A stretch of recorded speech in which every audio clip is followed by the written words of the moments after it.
Has this ever happened to you?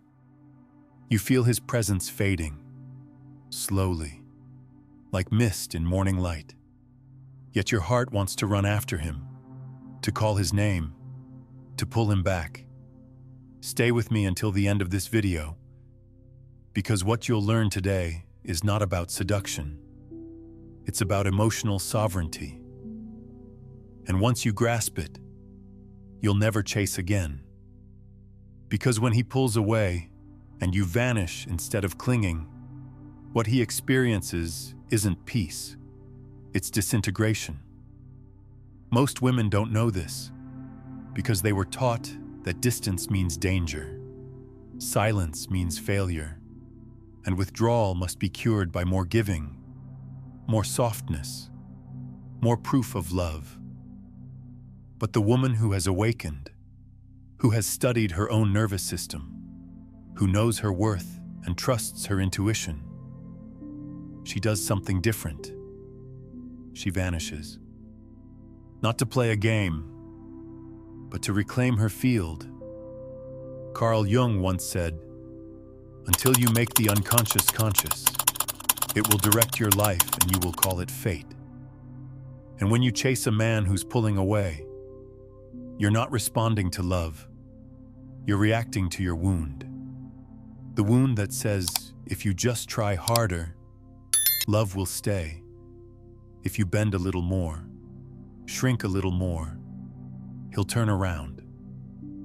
But he won't, because men don't come back to comfort. They come back to emptiness, to the void where your energy used to be, to the haunting of your absence. And when you vanish, he feels it, not as rejection, but as revelation. You were never chasing him. You were containing him, holding space for his chaos, translating his moods, soothing his ego.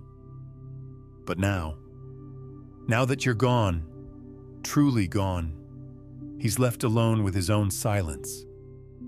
And that silence, it spirals him. Because what you were offering was never just attention.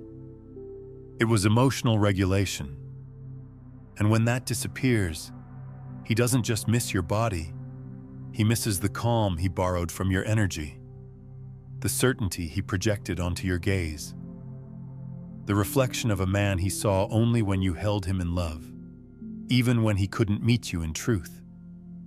You see, when a woman vanishes from a place of inner clarity, not manipulation, not revenge, not desperation, she becomes untouchable. Not because she's cold, but because she's clean.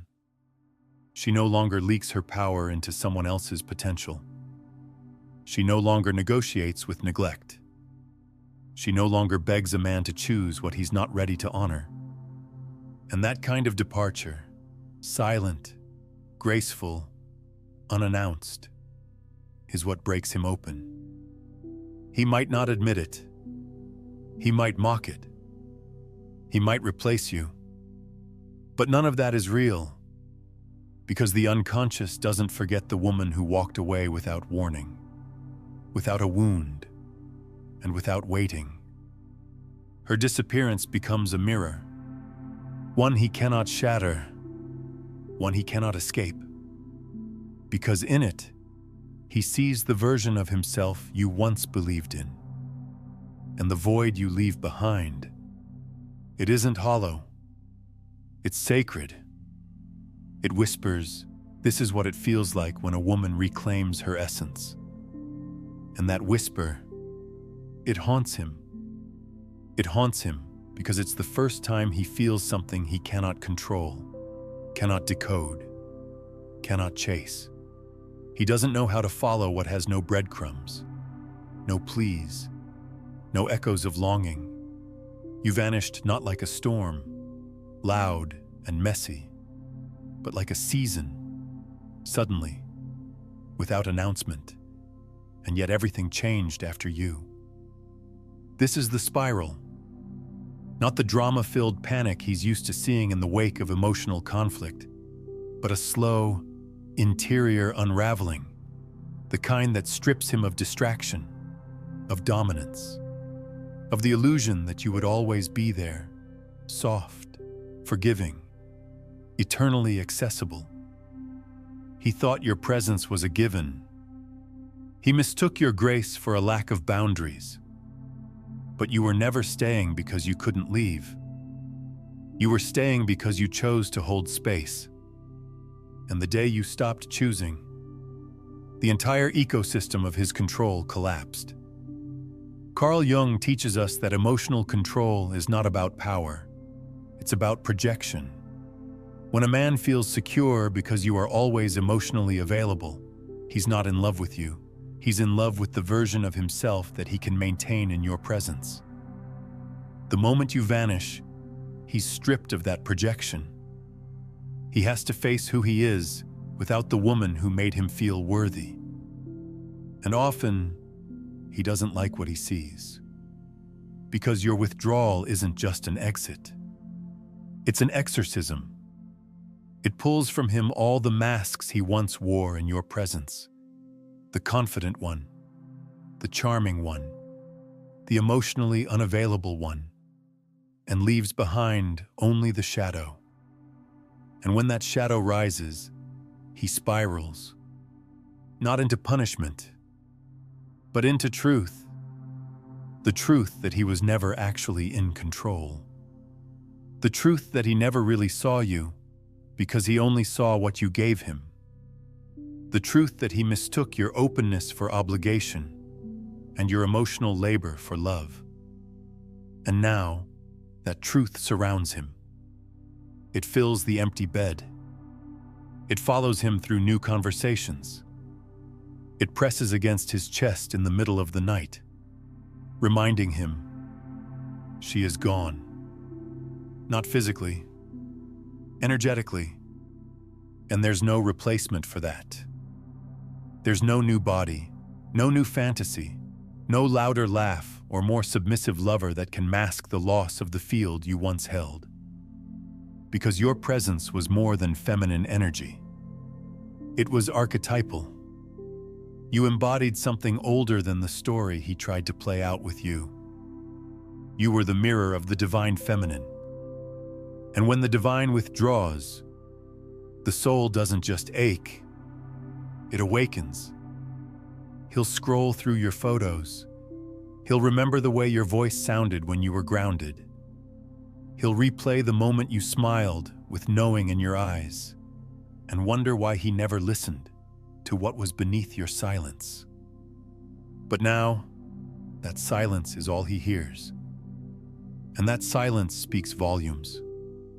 It says, "This is the consequence of not meeting me where I stood fully open. You didn't slam the door. You simply stopped standing there." And that is what spirals him most. The unbearable weight of a woman who vanishes without bitterness. Because a woman who vanishes without bitterness becomes a myth inside his mind. She becomes the story he tells himself when silence falls between texts. When intimacy with another woman feels empty, when he reaches for excitement and finds only echoes. She becomes the image he can't erase. Not because she clung, but because she disappeared. And not into another man, not into revenge, not into performance. She disappeared into herself. And that kind of disappearance is terrifying. It suggests that she never needed him in the way he wanted to be needed. It reveals that her love was a choice, not a currency. And when that choice is gone, so is his power. Carl Jung would say this is the moment when the persona fractures, when the image he created to survive, the emotionally detached man, the unavailable one, the cool and distant one, suddenly shatters under the pressure of real absence. And in the rubble, he begins to see what he has always feared. That he was never really in control. He was simply comforted by your availability. And now, stripped of it, he must face the parts of himself that never grew. The boy who needed your reassurance, the man who fed on your empathy, the lover who mistook your depth for dependence. But you weren't dependent, you were devoted. And that devotion had a sacred condition: reciprocity.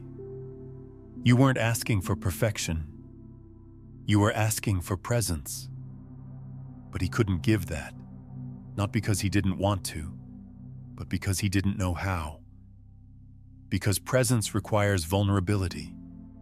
Vulnerability requires shadow work, and shadow work demands accountability. You, in your divine energy, embodied all three. So instead of stepping toward you, he stepped back. Instead of meeting you in the fire, he hid in the fog. And when he grew distant, you didn't chase. You vanished. Not out of fear, but out of fidelity to your own soul. And that fidelity, unapologetic, unwavering, untouchable, is what burns him now. Not your anger, not your words, but your absence, the sacred silence of a woman who remembered who she was before he blurred her boundaries. And so he spirals, in stillness, in memory, in shame, because deep down, he knows. You saw him. You saw through every mask, every game, every delay. And still, you offered your love. Still, you stayed soft. Still, you gave him space to rise. But he didn't.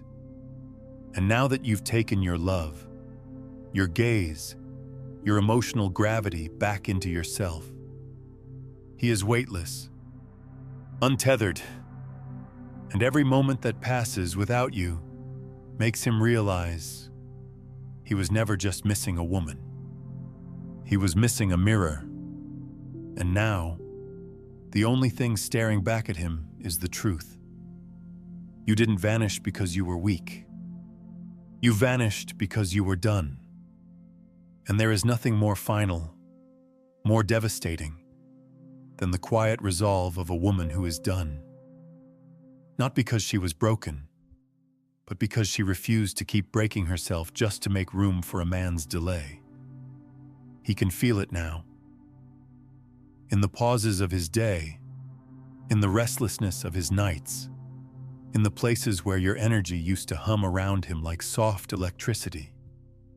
It wasn't the sound of your voice or the curve of your touch he's missing. It was the meaning your presence gave to his world. Because you weren't just affection. You were orientation. You were the center around which he spun his denial, his projection, his need for emotional grounding. And now that center has disappeared. So he spirals. Not in visible chaos, but in quiet disassembly. He tries to mask it. He moves through new connections like a man tasting food that has no flavor. He scrolls. He drinks. He talks louder than before. But beneath the noise, he's listening for the one sound that once held him together, your silence, before it became absence. You see, this is the core of emotional control. When a woman detaches not with punishment, but with power. When she doesn't explain her leaving, or seek closure, or write a letter begging him to understand. When she simply stops feeding what no longer grows. That kind of vanishing doesn't bruise the ego, it fractures it. Because he thought he could outlast your patience. He believed the love you gave would be on standby, like a light he could switch on when ready. But you weren't a switch. You were a sun, a source. And once you turned inward, once you reclaimed your orbit, he was left in emotional winter. Carl Jung once said, "What you resist not only persists, but will grow in size." And that is exactly what your absence becomes in his life. A growing presence. The longer you stay gone, the more he feels you. Not because you're still holding space, but because he's never known how to hold it himself. And now he must learn. Because the woman who vanishes teaches the final lesson, that love without honor is starvation. That distance is not always a test, it's sometimes the answer. That the feminine does not stay to be chosen, she chooses herself, and the world adjusts around her. He spirals not because you took something away from him, but because you revealed that he never held it in the first place. And now he's left chasing a ghost, not of who you were, but who he could have become if he had risen when you were still within reach. That regret, it doesn't fade. It becomes ritual. It plays in his mind like a melody he once knew by heart, but forgot how to sing. And still, you do not return, because you no longer need to be heard to be known. You no longer need to be remembered to be real. You have vanished from his life, but returned to your own. And in that return, you have become whole. The woman who knows her worth doesn't chase, she chooses. If this message stirred your soul, don't keep it to yourself. Like, share, and subscribe to this channel for more Jungian truth, deep feminine empowerment, and the kind of wisdom that changes how we love.